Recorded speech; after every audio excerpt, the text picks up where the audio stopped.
summary yang kubahas hari ini tuh basic. Nah, yang pertama kan kalau dari saya, pertama kita bahas tentang sektoral, kemudian cara melakukan pembelian. Lalu yang ketiga itu apa ya? Kemarin candle Oh ya, tentang hammer. candlestick, yes, yes. Ya, Ya, candle. ya, ya. Tentang hammer dan shooting star, Ya, anomali-anomali yang mungkin nggak ada digerakkan pada umumnya. Nah, ini yang keempat sebenarnya tuh materinya tuh connect ke yang 1, 2, 3 sampai dari 1, 2 sampai 3. Nah, di yang keempat ini kita membahas broker summary. Jadi, kalau seandainya yang kemarin kita hanya bahas candle dan volume, kali ini kita melihat lebih dalam lagi siapa sih yang melakukan pembelian dari suatu saham dan siapa sih yang menjual dari suatu saham dan bagaimana cara kita menganalisa secara sederhana. Yang pertama, jadi setiap saham yang mengalami kenaikan signifikan, contoh naik 5%, naik 10%, nah kita lihat di kemarin-kemarin itu kan eh, di Jumat kemarin yang naik kencang itu ada apa? Ada BP. Nah, itu udah pasti ada flow. Lalu kemudian ada apa? Ke 2 hari lalu ada BRMS yang naiknya kenceng. Nah, itu sudah pasti ada yang namanya flow. Flow ini tuh bisa dikatakan uang masuk dengan jumlah yang signifikan. Jadi buat teman-teman yang bingung, flow itu apa? Apakah flow itu volume? Apakah flow itu bid? Apakah flow itu over? Jadi flow adalah uang yang masuk ke dalam suatu saham dengan jumlah yang signifikan. Istilah kasarnya tuh digeprek pakai duit atau ditampar pakai duit. Nah, itulah flow. Nah, flow ini kemudian menciptakan candle dan kumpulan dari beberapa candle yang dianalisa itu dikatakan sebagai chart. Jadi kalau kali kita bilang flow itu technical analysis nggak sih? Jawabannya yes. Namanya aja technical analysis, menganalisa pergerakan secara teknikal yang pasti memakai data yang most likely antara kualitatif dan kuantitatif. Oke, jadi membaca flow itu juga bagian dari technical analysis, hanya lebih dalam atau lebih di dalam time frame yang lebih kecil. Biasanya seperti itu. Nah, jadi sistem transaksi di bursa sebelum harga bergerak itu ada yang namanya bid dan offer. Jadi merupakan kolom penawaran harga yang terdapat di market perjalanan. Jadi kalau kalian teman-teman ngelihat harga bumi, contoh 65, bidnya berapa juta lot, 2 juta lot, 1 juta lot, biasanya bumi begitu. Nah, sementara di 66, bidnya itu, offernya itu 1 juta lot. Nah, itu tuh kolom penawaran. Jadi istilahnya kalau kita masuk ke pasar itu jual beli ikan. Saya mau beli 65 sekian, saya mau beli 66 sekian. Nah, itu belum kejadian sama sekali. Jadi itu masih proses tawar dan menawar. Itulah bid dan offer. Bid dan offer apakah bid dan offer itu broker summary? Jawabannya bukan. Broker summary itu setelah terjadi bid dan offer. Jadi setelah terjadi bid dan offer, muncullah yang namanya running trade. Ketika udah kejadian transaksinya, muncul yang namanya running trade. Contoh, saya, Michael Yo, pakai akun saya, YP Mirai. Saya beli bumi sebesar 1 juta lot. Andai saya punya uang sebanyak itu ya. 1 juta lot saya beli, plop, YP. Muncul tuh di running trade. Bumi 1 juta lot, plop, lagi di persen berapa. Nah, itu namanya running trade. Jadi, ketika saya beli, seketika itu juga langsung muncul di running trade, no delay. Jadi running trade itu nggak akan pernah delay. Jadi ketika terjadi transaksi jual dan beli saham, muncullah running trade. Sayangnya, ya ini sayangnya, regulasi bursa di tahun 2021 akhir kemarin itu membuat kita nggak bisa ngelihat broker yang melakukan pembelian dan penjualan pada saat live trade. Jadi, plem, kelihatan ada yang beli 1 juta lot bumi di harga 65, tapi nggak tahu pakai broker apa. Kalau dulu bisa. Nah, ketika market sudah tutup di jam 4 atau jam 5, itu tergantung dari OLT masing-masing, muncullah yang namanya broker summary. Nah, broker summary itu menganalisa pergerakan pembelian suatu saham total. Jadi bukan cuma pembelian saya yang 1 juta lot yang muncul di running trade di per menit, tapi broker summary muncul semuanya di hari itu. Jadi, anggap total nasabah di YP, contohnya aja ya, cuma 3 orang, antara Michael, Bu Marta, dan Kak Glenda. Michael beli 1 juta, Bu Marta jual 500.000, Kak Glenda jual 200, jual juga 200.000 deh contoh. Itu dengan broker yang sama, yaitu Mirai. Satu beli 1 juta, satu beli 500.000, satu jual 500.000, satu jual 200.000. Jadi total sell 700.000, total buy 1 juta. So net buy ya adalah jumlah netnya adalah jumlah pembelian dikurangi jumlah seluruh penjualan. Maka di Broker Summary akan muncul YP, kode dari Mirai, membeli saham ABCD, netnya adalah 300.000 lot. Meskipun saya beli 1 juta, tapi Bu Marta dan Kak Glenda jualan. Itulah muncul yang namanya net kalau di Broker Summary, kalau kita lihatnya di kolom net. Nah, setelah itu, contohnya, setelah pembelian yang rame ini, ricuh ini, closingnya di berapa, kemudian opennya di berapa, muncul yang namanya candle. Jadi sederhananya ya, kalau teman-teman ngelihat candle, itu terbentuk dari a lot of process. Kalau kita masuk lagi ke dalam candle, di training yang ketiga kita bahas tentang multiple time frame. Nah, ini kita masuk lagi ke dalam lebih kecil lagi, yaitu broker summary. Nah, yang akan kita bahas itu basic dari broker summary. Oke. Next, jadi rally suatu saham umumnya terjadi karena atau di posisi satu breakout area resistance. Contoh, kemarin BRMS itu selalu sideways antara 230 dan 200. Jadi 230 ke 200 itu range-nya kurang lebih 30 poin, yang artinya berada di angka 10 atau 11, 10 sampai 13% lah range-nya. Ketika dia break dari 230, ngebut sampai 300 kalau nggak salah. Sampai 280 kalau nggak salah ya. Break 230, langsung ngebut ke 280. Nah, itulah yang namanya breakout area resistance. Rally sahamnya. Naik bisa 10%, 15% karena dia break area resistance. Yang kedua, umumnya adalah rebound dari support. Contohnya, saham ini kalau seandainya BRMS balik ke 230, kemudian dia kenceng naik ke 250, artinya naik 20 poin, alias naiknya hampir 10%, itu namanya rebound dari support. Atau yang ketiga, ya sekedar rally aja, nggak ada di support, nggak ada di resistance, dia sekedar mau rebound aja. Bisa aja kalau di market. Nah, yang akan saya fokus hari ini adalah dua, yaitu breakout area resistance dan rebound dari area support. Karena itu yang paling mudah. Yang pertama, breakout ketika ada volume besar dari rally sebuah saham, terkadang tuh menjadi dilema bagi trader. Contoh, ini BRMS. Closing biasanya tuh main 230, 200, 230, 200, 230, 200. Kali ini 232. Break harga tertinggi. Volumenya gede lagi. Kita bingung kan? Mau beli di 232 di closing, takut besoknya dibanting ARB, jadi false break. Iya nggak? Paling sering nggak ngeliat gitu. Harga saham tiba-tiba kenceng. Mau beli takut ngerasa udah mahal, takut besoknya dibanting. Gitu. Padahal volume gede, padahal berdasarkan rules technical analysis aja itu udah oke, ini fix untuk beli gitu. Rules-nya juga, signalnya semua juga beli. Tapi kita ragu. Nah, ada satu cara di mana kalian bisa masuk ke berdasar ke broker summary yang ada di sini. Kalau teman-teman nggak sempat ngelihat running trade, teman-teman bisa ngelihat broker summary yang akan muncul di closing market kurang lebih jam 4 sampai jam 5, tergantung dari OLT masing-masing, siapa yang beli, siapa yang jual. Gitu.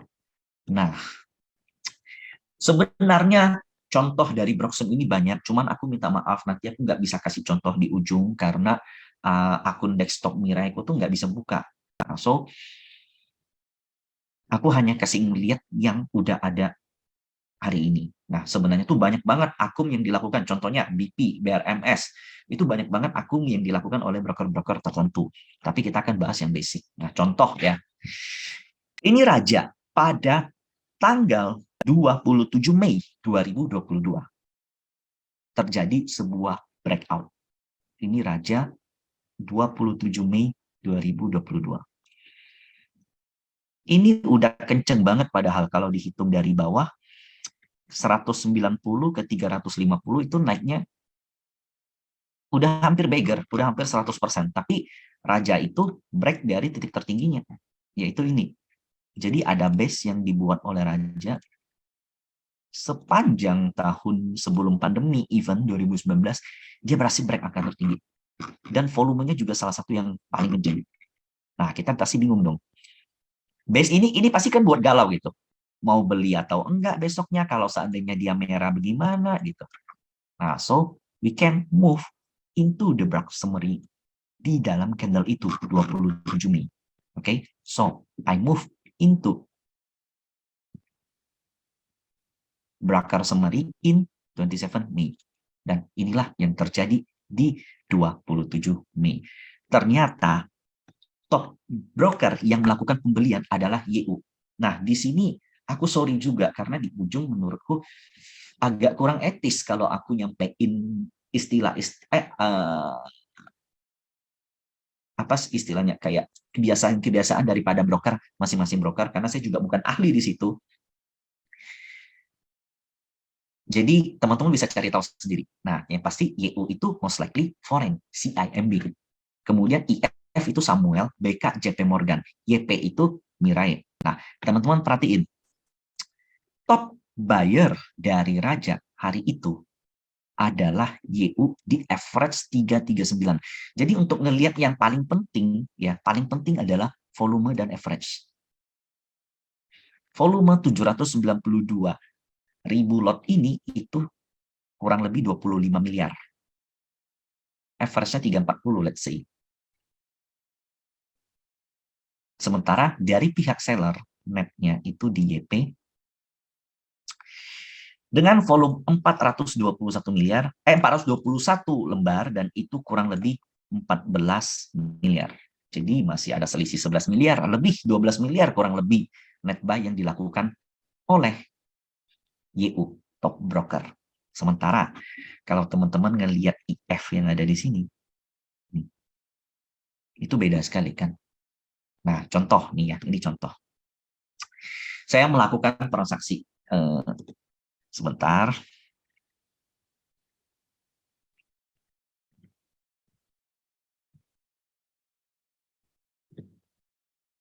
Nih.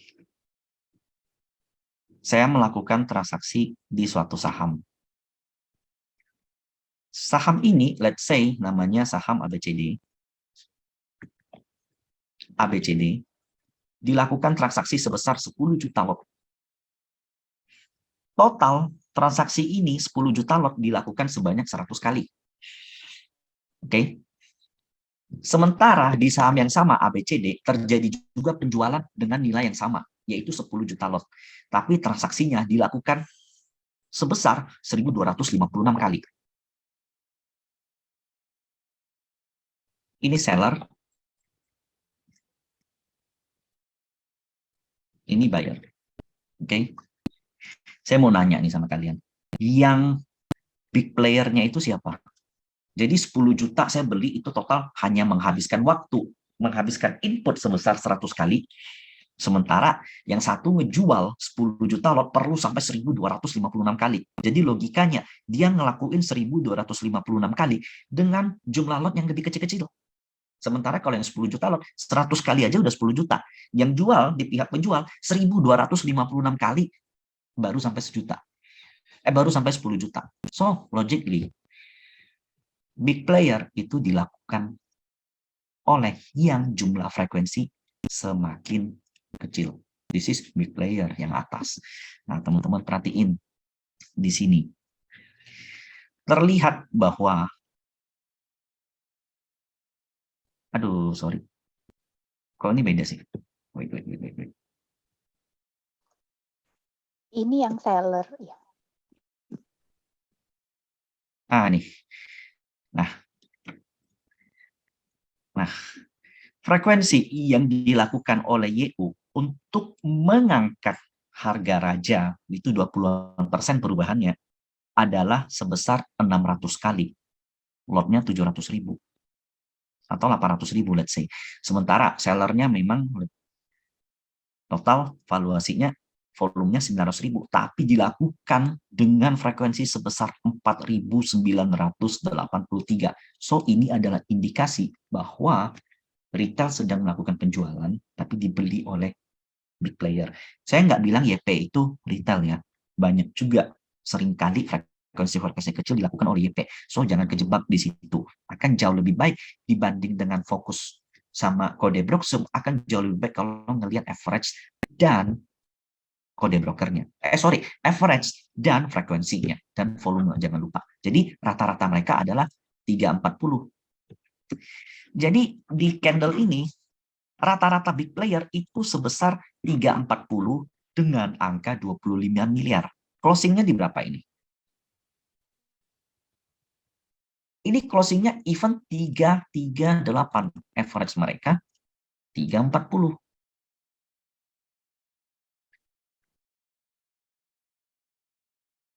Closing di 338, average 340, 25 miliar lagi. 25 miliar, 338, saya minus 0,5% dari 30, 25 miliar, nah itu rugi berapa kan bisa hitung.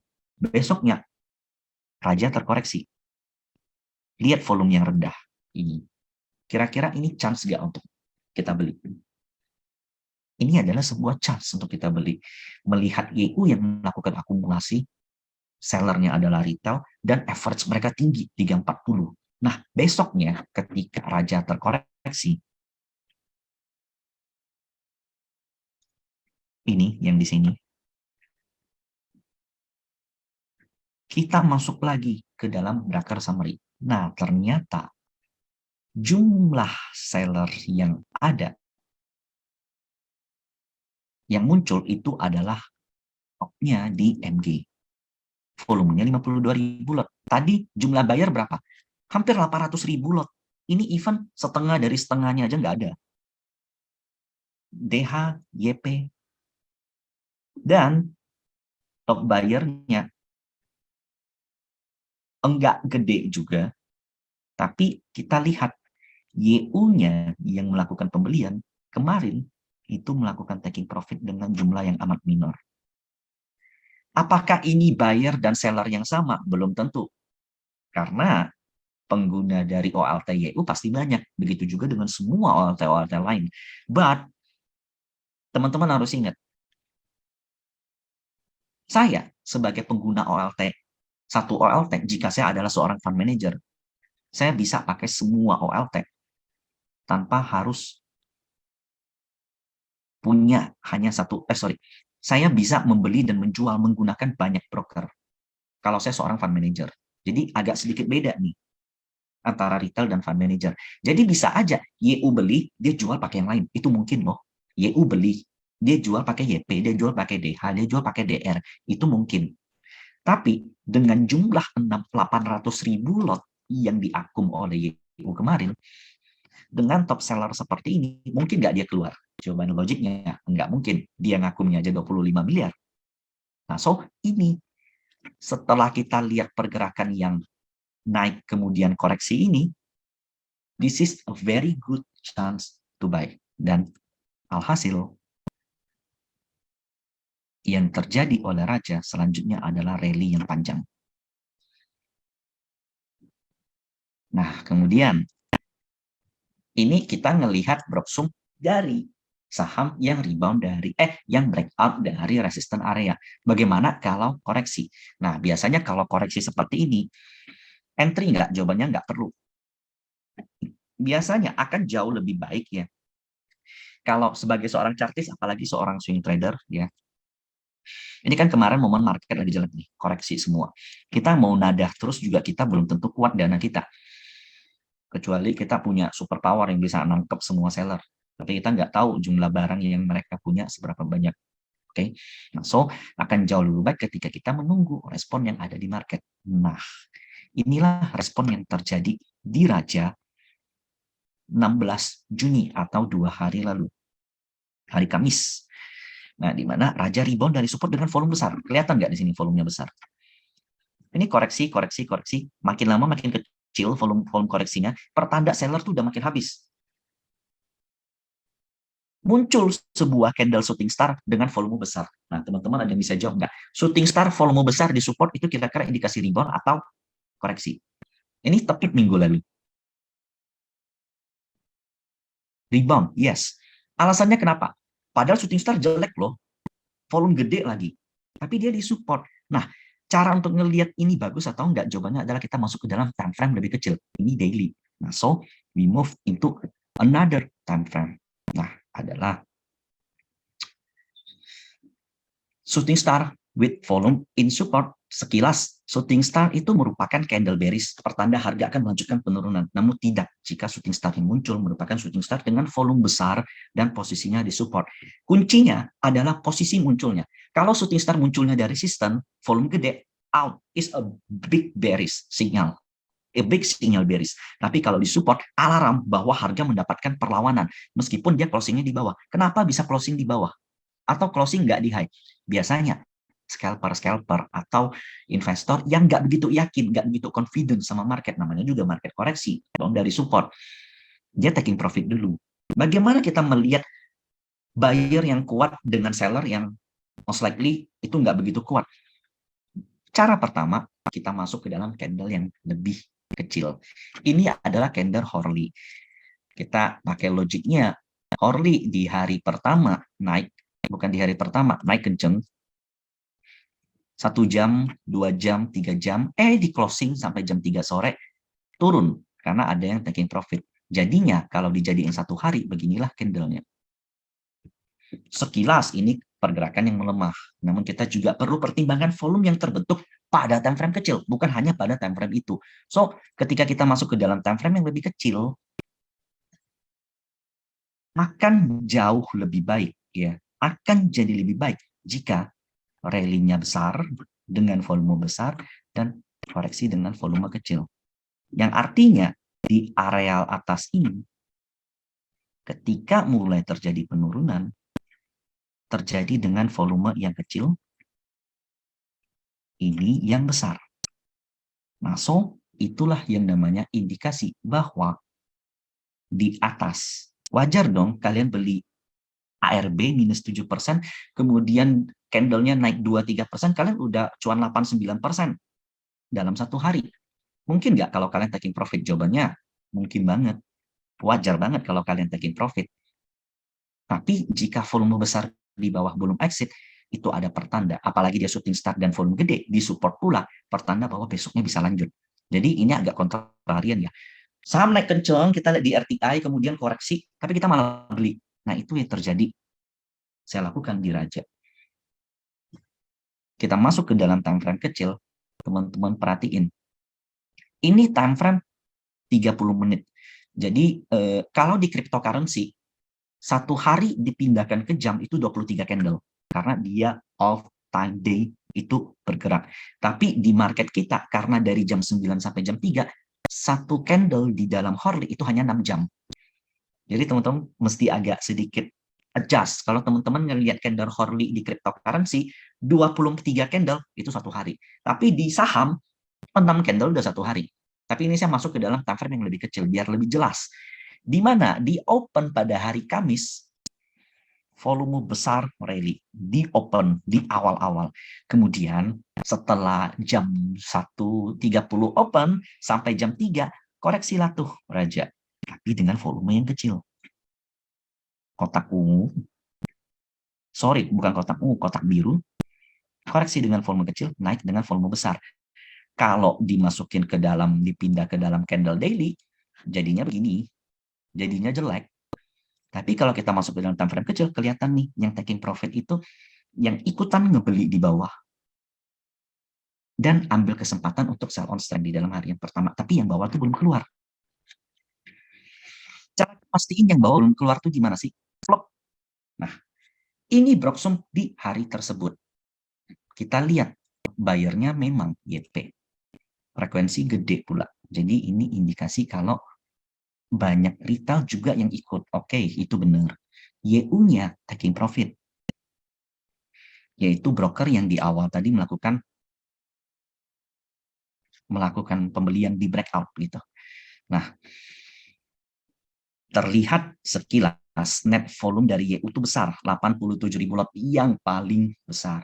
Tapi jika kita lihat yang kedua, pembelian yang dilakukan oleh PD dan LG. PD itu IPOT, LG itu Trimegah, BK itu, Trimegahnya bukan saya, BK-nya itu JP Morgan, AZ itu ada Sukor Sekuritas, itu melakukan pembelian yang jauh lebih besar dibandingkan dengan yang kedua.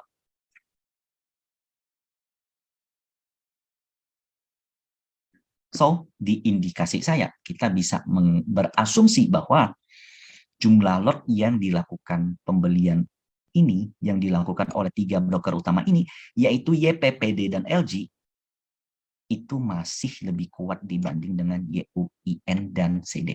Dan apa yang terjadi dengan ketika kita melihat candle dan Broxum seperti ini merupakan sinyal yang kuat sekali untuk melakukan buy. Dan inilah yang terjadi pada Raja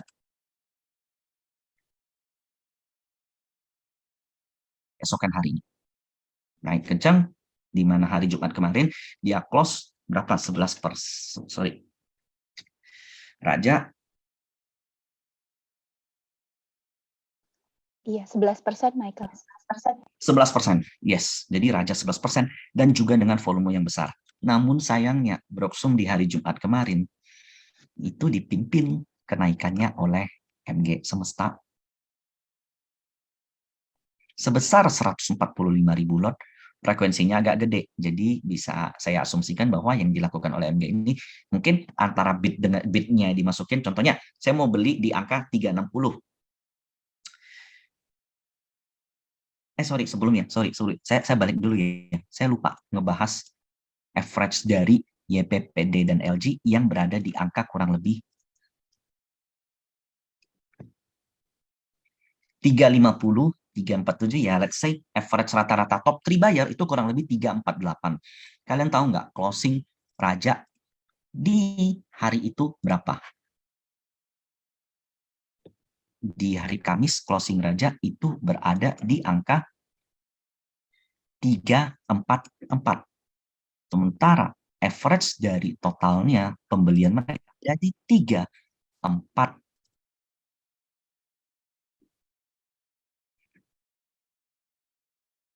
Sorry. Nah, ada di 350, 348. Tutupnya di 344. Top bayarnya aja masih rugi. So, itu ada indikasi kalau besok bakal dilanjutkan. Nah, ketika kita melihat next yang terakhir ya, ini ada salah satu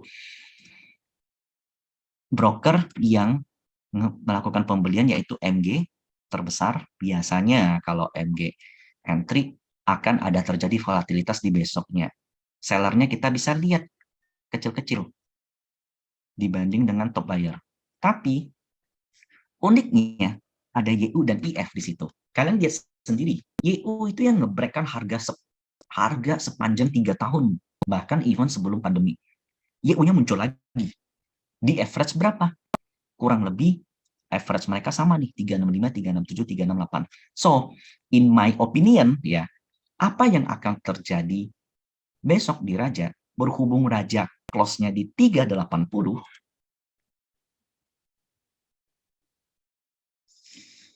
jadi average mereka tuh penting banget untuk kalian tahu. Jadi kita anggap yang paling tinggi ini 370 ya. Oke. Tapi Raja close-nya di berapa? 382. Mereka profit nggak saat ini? Jawabannya yes. Jadi besok hari Senin kalau mereka banting juga mereka cuan. Tapi kalau volumenya kurang ya nggak bisa. Jadi biasanya pagi-pagi yang akan terjadi itu adalah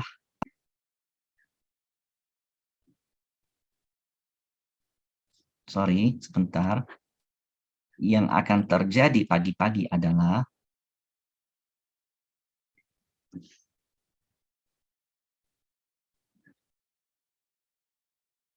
rebound dulu sebentar, lalu menciptakan sebuah candle shooting star. Nah, jika ada kejadian seperti ini, kita perlu lihat dulu tuh. Ini kan resist, termasuk salah satu resist, tapi ini nanti materi terakhir yaitu Fibonacci. Ini termasuk salah satu resist yang penting di 0,618. Jika ini dengan volume kecil, shooting star volume kecil di resist, so itu bukan merupakan suatu pertanda yang terlalu bahaya. Tapi kalau dengan volume besar, itu artinya beresiko. But, know that YU di average 367 atau Ya, 367. Berarti kalau seandainya Raja terkoreksi ke 367 dan kita perhatiin nanti di hari Senin seller yang muncul itu enggak lebih gede dari 367 atau YU dan IF-nya itu enggak keluar, ini kalian lihat sendiri totalnya itu kurang lebih